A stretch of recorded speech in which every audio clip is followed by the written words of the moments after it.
नमस्कार देवियों, सज्जनों, सर्वप्रिय छात्रों, आप सबका हार्दिक स्वागत है शिक्षा पॉइंट पर। 9वीं कक्षा की वर्कशीट, डायरेक्टरेट ऑफ एजुकेशन की हिंदी की वर्कशीट, क्षितिज पाठ्य पुस्तक काव्यखंड की प्रसिद्ध कबीरदास की साखियाँ।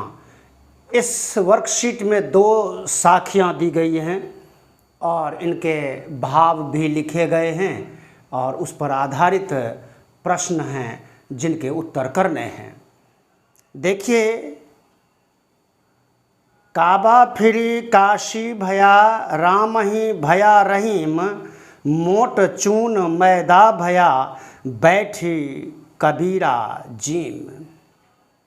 काबा मुस्लिमों का प्रसिद्ध धार्मिक नगरी है, प्रसिद्ध तीर्थ स्थल है और काशी उत्तर प्रदेश में स्थित है, हिंदुओं का प्रसिद्ध तीर्थ स्थल है।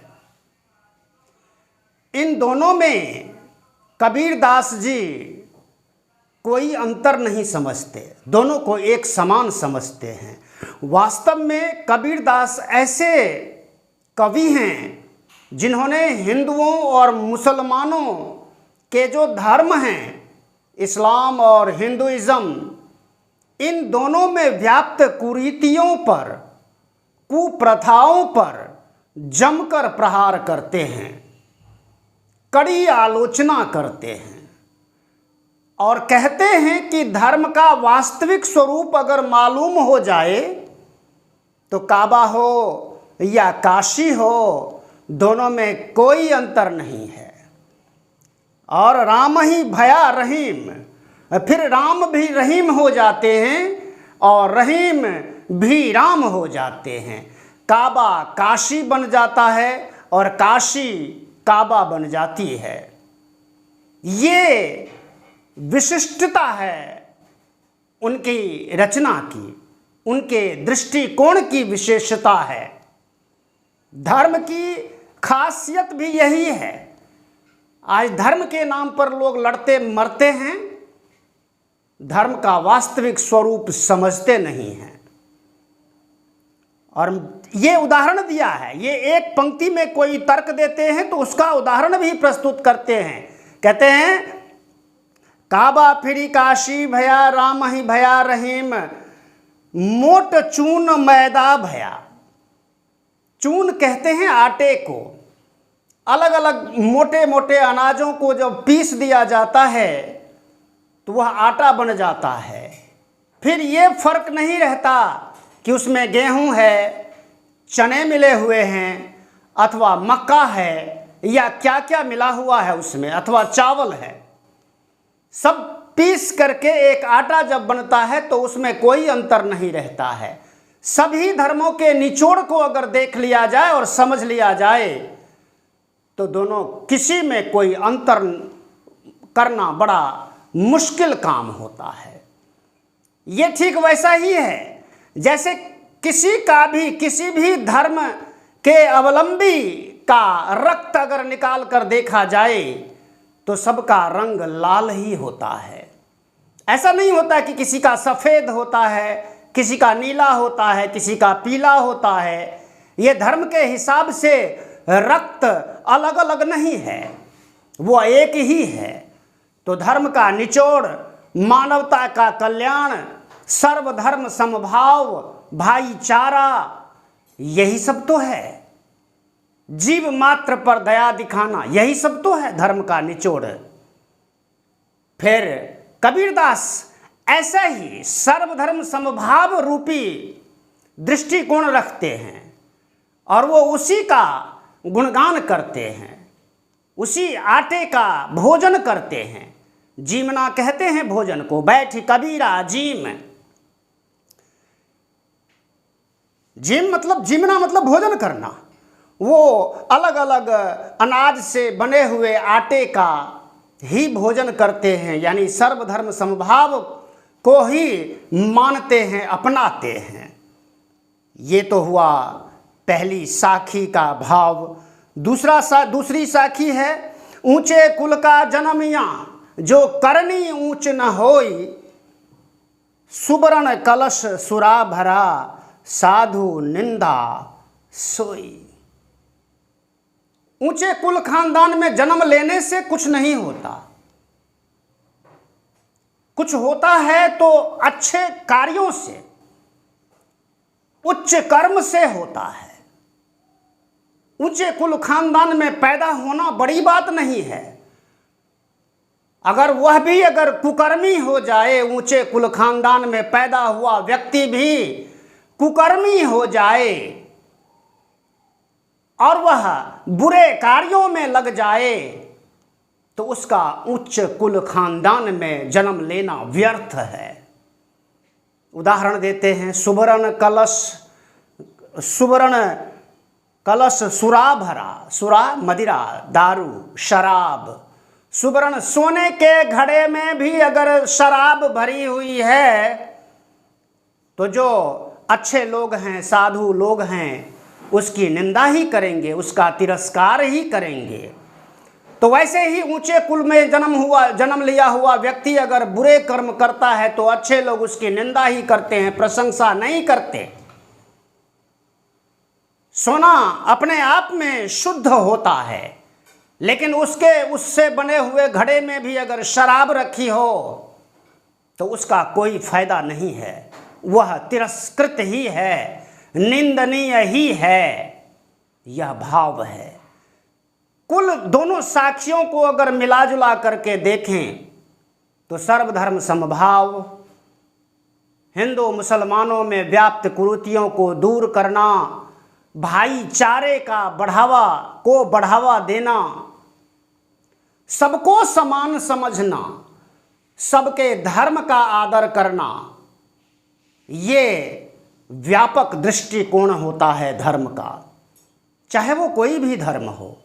लेकिन अफसोस की बात है कि ऐसा ये कवि लोग कहते रह गए हैं, लेकिन अभी तक हो नहीं पाया है संसार में। कट्टरता इतनी व्याप्त है ना, उस कट्टरता की वजह से, तो उस कट्टरता के आसपास भी नहीं फटकना चाहिए। प्रिय छात्रों, हमें वास्तविक स्वरूप को समझना है और उस स्वरूप को समझते हुए सबका आदर करना सीखना है, आदर करना है।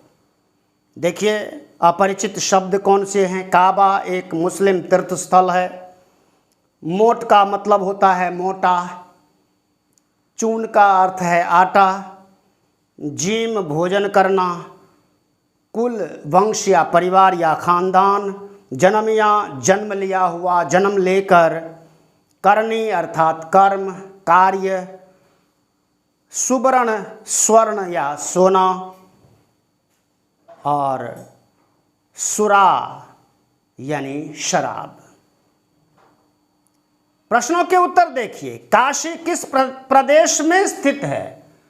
तो ये 4 विकल्प हैं, बहुवैकल्पिक प्रश्न है ये। 4 में से घ सही उत्तर है, उत्तर प्रदेश।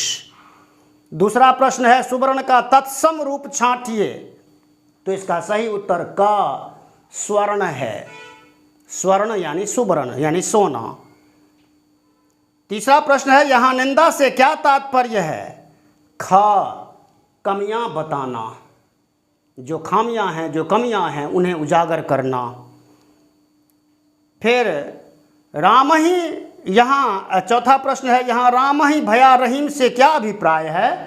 तो इसका अभिप्राय यह है कि जब धर्म के वास्तविक स्वरूप का ज्ञान हो जाता है तो राम रहीम में कोई अंतर नहीं रह जाता है। फिर किसी भी देवी देवता को मान लिया जाए, उसका आदर कर लिया जाए, उसमें कोई भेदभाव होता नहीं है।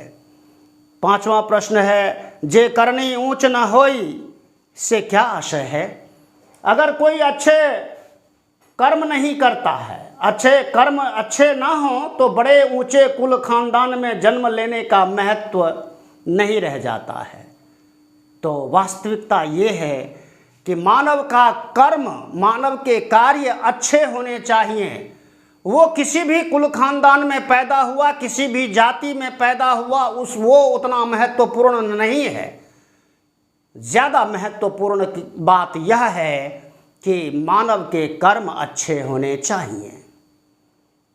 आगे एक गतिविधि दी है इन्होंने, काबा और काशी दोनों तीर्थ स्थल हैं।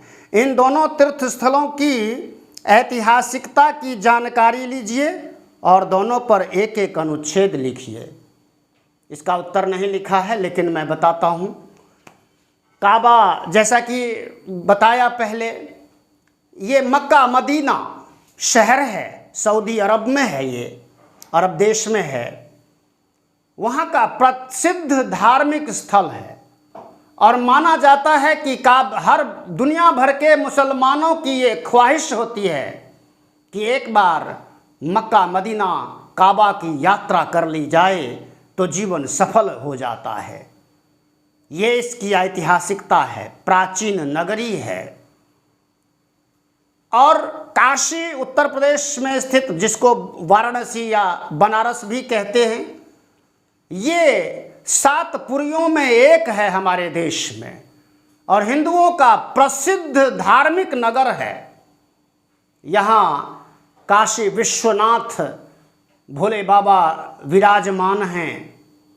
यह भी प्राचीन ऐतिहासिक नगर है, हिंदुओं का प्रसिद्ध तीर्थ स्थल है। यहाँ पर कहते हैं काशी में मृत्यु होने से स्वर्ग की प्राप्ति होती है, अर्थात फिर से जीव जंतुओं में पैदा होने का जो ये चक्कर है यह नहीं रहता है। ऐसी मान्यता है, धार्मिक विश्वास है और इस विश्वास को बहुत से लोग मानते हैं, समझते हैं। इन सभी प्रश्नों के उत्तर डिस्क्रिप्शन बॉक्स में भी मिल जाएंगे आपको, वहाँ से भी आप नोट कर सकते हैं। कुछ अपने विचारों को भी शामिल कर सकते हैं।